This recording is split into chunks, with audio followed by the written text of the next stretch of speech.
Сәлем. Бүгін міне маған посылка келді. Оның ішінде міне 4 маска. Черная маска. Қазір интернетте хит болып жатыр бұл деген.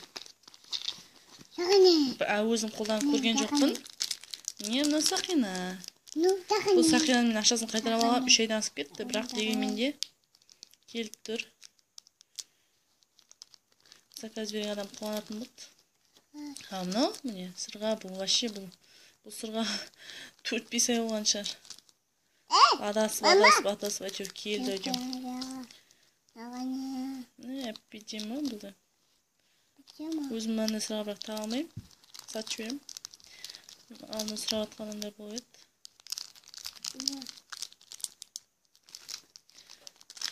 Мына масканың андай не түрінде, крем түрінде де бар, мынандай түрінде де бар. Тек просто пробаға, тек мұрынға жағып, шамалы бір 30 минуттай, даже 15 минут тұрасыз. Соған қатып қалады, қатып қалғаннан барып жайлап алған кезде бүкіл порды тазартады. Білмеймін, бақа мақтауды естіп жатырмын, өзім қолданып көрмедім, бір заказ берген адамдікі. Егер сендер де заказ беретін болсаңдар, астыға адресті салып жазып жіберем, сол арқылы ала аласыздар. Барлықтарына рахмет, сау болыңдар.